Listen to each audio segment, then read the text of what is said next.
भस्म शब्दार्थ एवं ही शिवः पूर्वं तथा करोत् यथा स्वविषये राजा सारं गृह्णाति यत्करम् यथा मनुष्याः सस्यादीन् दग्ध्वा सारं भजन्ति वै यथा हि जाठराग्निश्च भक्ष्यादीन् विविधान् बहून् दग्ध्वा सारतरं सारात् स्वदेहं परिपुष्यति तथा प्रपञ्चकर्तापि स शिवः परमेश्वरः स्वाधिष्ठेय प्रपञ्चस्य दग्ध्वा सारं गृहीतवान् दग्ध्वा प्रपञ्चं तद्भस्म स्वात्मन्यारोपयेत् शिवः उद्धूलनस्य व्याजेन जगत्सारं गृहीतवान्। पूर्व काल में भगवान शिव ने भस्म शब्द का ऐसा ही अर्थ प्रकट किया था, जैसे राजा अपने राज्य में सारभूत कर को ग्रहण करता है, जैसे मनुष्य सस्य आदि को जलाकर उसका सार ग्रहण करते हैं, तथा जैसे जठरानल नाना प्रकार के भक्ष्य भोज्य आदि पदार्थों को भारी मात्रा में ग्रहण करके उसे जलाकर सारतर वस्तु ग्रहण करता है और उस सारतर वस्तु से स्वदेह का पोषण करता है, उसी प्रकार प्रपंचकर्ता परमेश्वर शिव ने भी अपने में आधेय रूप से विद्यमान प्रपंच को जलाकर भस्म रूप से उसके सार तत्व को ग्रहण किया है। प्रपंच को दग्ध करके शिव ने उसके भस्म को अपने शरीर में लगाया है। उन्होंने विभूति पोतने के बहाने जगत के सार को ही ग्रहण किया है। स्वरत्नं स्थापयामास स्वकीये ही शरीर के केशमा का सारेन वायु सारेन वै मुखम हृदयं चाग्नि सारेन त्वपं सारेन वै कटिम जानुं चावनी सारेन तद्वत् सर्वं तदंगकम। शिव ने अपने शरीर में अपने लिए रत्न स्वरूप भस्म को इस प्रकार स्थापित किया है। आकाश के सार तत्व से केश, वायु के सार तत्व से मुख, अग्नि के सार तत्व से हृदय, जल के सार तत्व से कटी भाग और पृथ्वी के सार तत्व से घुटने को धारण किया है।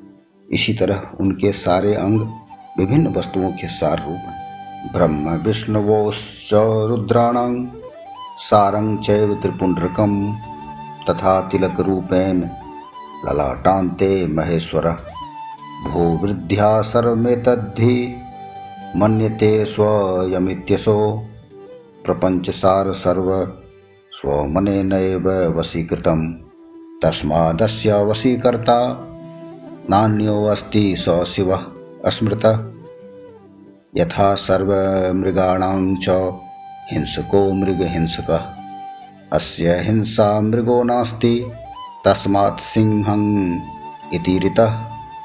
महेश्वर ने अपने ललाट के मध्य में तिलक रूप से जो त्रिपुंड धारण किया है वह ब्रह्मा, विष्णु और रुद्र का सार तत्व है। वे इन सब वस्तुओं को जगत के अभ्युदय का हेतु मानते हैं। इन भगवान शिव ने ही प्रपंच के सार सर्वस्व को अपने वश में किया है, अतः इन्हें अपने वश में करने वाला दूसरा कोई नहीं है, इसीलिए वे शिव कहे जाते हैं। जैसे समस्त मृगों का हिंसक मृग पशु सिंह कहलाता है और उसकी हिंसा करने वाला दूसरा कोई मृग नहीं है, अतएव उसे सिंह कहा गया है। संग नित्यं सुखमा नंदमिकारः पुरुषः स्मृतः वकारः शक्तिर्मृतं मेलनं शिव उच्यते तस्माद्देवं स्वमात्मानं शिवं कृत्वार्चयेत् शिवं तस्मादुद्धूलनं पूर्वं त्रिपुण्ड्रं धारयेत् परं पूजा काले ही सजलं शुद्धि अर्थं निर्जलं भवेत्। स्वकार का अर्थ है नित्य सुख एवं आनंद, इकार को पुरुष और वकार को अमृत स्वरूपा शक्ति कहा गया है। इन सब का सम्मिलित रूप ही शिव कहलाता है। अतः इस रूप में भगवान शिव को अपनी आत्मा मानकर उनकी पूजा करनी चाहिए। साधक पहले अपने अंगों में भस्म लगाए, फिर ललाट में उत्तम त्रिपुंड धारण करे। पूजा काल में स्वजल भस्म का उपयोग होता है और द्रव्य शुद्धि के लिए निर्जल भस्म का। दिवा वा यदि वा रात्रो नारी वाथ नरो अपि वा पूजार्थं सौजलं भस्म त्रिपुण्ड्रेणैव धारयेत्। त्रिपुण्ड्रं सौजलं भस्म धृत्वा पूजं करोति यः शिवपूजा फलं सांगं तस्यैवहि सुनिश्चितं। भस्म वै शिवमन्त्रेण धृत्वा हि उच्चाश्रमी भवेत्। शिवाश्रमीति सम्प्रोक्तः शिवैक परमो यतः। शिवव्रते कनिष्ठस्य न शौचं न च सूतकं। ललाटे अग्रे शितं भस्म तिलकं धारयेन् मृदा। स्वहस्ताद् गुरुहस्ताद्वा शिवभक्तस्य लक्षणम्। दिन हो अथवा रात्रि, नारी हो या पुरुष, पूजा करने के लिए उसे भस्म जल सहित ही त्रिपुंड रूप में ललाट पर धारण करना चाहिए। जल मिश्रित भस्म को त्रिपुंड रूप में धारण कर जो व्यक्ति शिव की पूजा करता है उसे शांग शिव की पूजा का फल तुरंत प्राप्त होता है। यह सुनिश्चित है। जो प्राणी शिव मंत्र के द्वारा भस्म को धारण करता है वह सभी ब्रह्मचर्य, गृहस्थ, वानप्रस्थ तथा संन्यास आश्रमों में श्रेष्ठ होता है। उसे शिवाश्रमी कहा जाता है क्योंकि वह एकमात्र शिव को ही परम श्रेष्ठ मानता है। शिव व्रत में एकमात्र शिव में ही निष्ठा रखने वाले को न तो अशोच का दोष लगता है न तो सूतक का। ललाट के अग्रभाग में अपने हाथ से या गुरु के हाथ से श्वेत भस्म या मिट्टी से तिलक लगाना चाहिए। यह शिव भक्त जन का लक्षण है। गुणानुरुन्ध इति प्रोक्तो गुरु शब्दस्य विग्रह सविकारान् राजसादीन् गुणानुरुन्धे व्यपोहति। गुणातीतः परशिवो गुरुरूपं समाश्रितः गुणत्रयं व्यपोह्याग्रे शिवं बोधयतीति सः विश्वस्तानां तो शिष्यानां गुरुरित्यभिधीयते। जो गुणों का रोध करता है वह गुरु है। यह गुरु शब्द का विग्रह कहा गया है। गुणातीत परम शिव राजस आदि स्विकार गुणों का अवरोध करते हैं, दूर हटाते हैं। इसीलिए वे सबके गुरु रूप का आश्रय लेकर स्थित है। गुरु विश्वासी शिष्यों के तीनों गुणों को पहले दूर करके उन्हें शिव तत्व का बोध कराते हैं, इसीलिए गुरु कहलाते हैं। तस्माद् गुरु शरीरं तु गुरुलिंगं भवेद् बुधः। गुरुलिंगस्य पूजा तु गुरु शुश्रूषणं भवेत्। श्रुतं करोति शुश्रूषा कायेन मनसा गिरा। उक्तं यद् गुरुणा पूर्वं शक्यं वा अशक्यमेव वा करोत्येव हि पूतात्मा प्राणैरपि धनैरपि। तस्माद्वै शासने योग्य शिष्य इत्यभिधीयते। अतः बुद्धिमान शिष्य को उन गुरु के शरीर को गुरुलिंग समझना चाहिए। गुरु जी की सेवा शुश्रूषा ही गुरुलिंग की पूजा होती है। शरीर, मन और वाणी से की गई गुरु सेवा से शास्त्र ज्ञान प्राप्त होता है। अपनी शक्ति से शक्य अथवा अशक्य जिस बात का भी आदेश गुरु दिया हो उसका पालन प्राण और धन लगाकर पवित्र आत्मा शिष्य करता है। इसीलिए इस प्रकार अनुशासित रहने वाले को शिष्य कहा जाता है।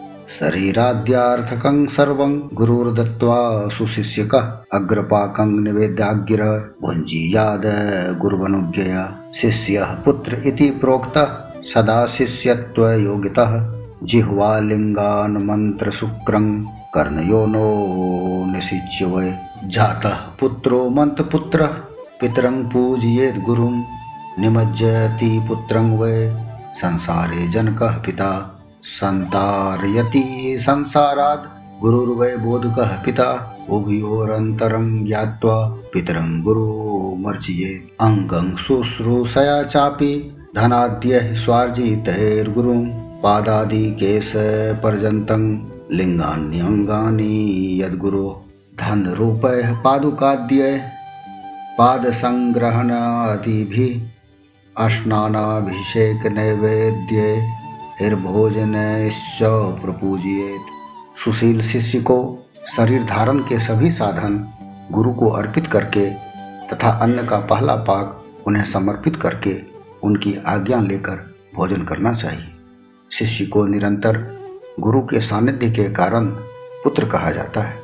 जिह्वा रूप लिंग से मंत्र रूपी शुक्र का कान रूपी योनि में आधान करके जो पुत्र उत्पन्न होता है उसे मंत्र पुत्र कहते हैं।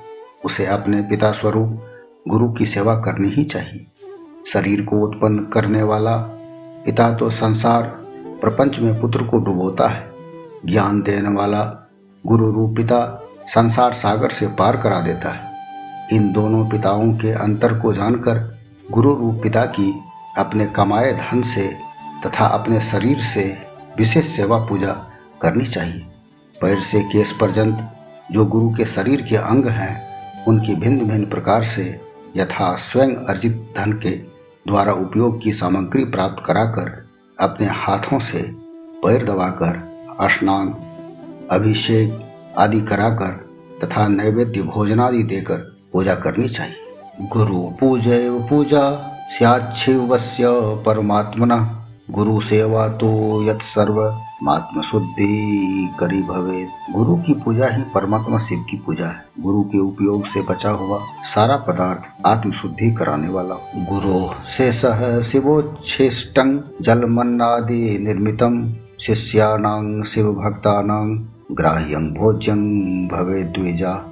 गुरुवनुज्ञा विरहितं चोरवत्सकलं भवेत् गुरोरपि विशेषज्ञं यत्नाद गृह्णीत वै गुरुम् अज्ञानमोचनं साध्यं विशेषज्ञो ही मोचकः।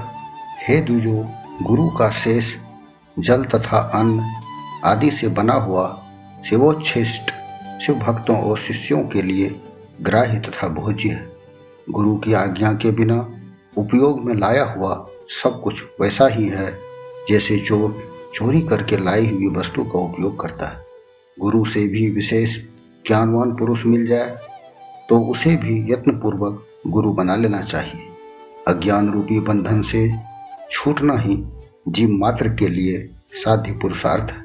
अतः जो विशेष ज्ञानवान है वही जीव को उस बंधन से छुड़ा सकता है। आदौ च विघ्न शमनं कर्तव्यं कर्म पूर्तये निर्विघ्नेन कृतं सांगं कर्म वै सफलं भवेत् तस्मात् सकल कर्मादो विघ्नेशं पूजयेत् बुधः सर्वबाधा निवृत्त्यर्थं सर्वान् देवान् यजेत् बुधः। कर्म की सांगोपांग पूर्ति के लिए पहले विघ्न शांति करनी चाहिए। निर्विघ्नता पूर्वक तथा सांग संपन्न वह कार्य ही सफल होता है।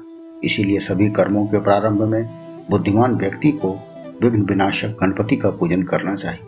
सभी बाधाओं को दूर करने के लिए विद्वान व्यक्ति को सभी देवताओं की पूजा करनी चाहिए। ज्वरादि ग्रंथि रोगाश्च बाधा ह्याध्यात्मिकी मता पिशाच जम्बूकादीनां वल्मीकाद्योद्भवे तथा अकस्मादेव गोधादि जन्तूनां पतने अपि च गृहे कच्छप सर्प स्त्री दुर्जना दर्शने अपि च वृक्ष नारी गवादीनां प्रसूति विषये अपि च भावी दुःखं समायाति तस्मात् ते भौतिका मता अमेध्या सनिपातश्च महामारी तथैव च ज्वरमारी विसूचिश्च गोमारी च मसूरिका जन्मर्छ ग्रह संक्रांति ग्रह योगाः स्वराशिके दुःस्वप्न दर्शनाद्याश्च मता वैह्याधि देविका। ज्वर आदि ग्रंथि रोग आध्यात्मिक बाधा कही जाती है।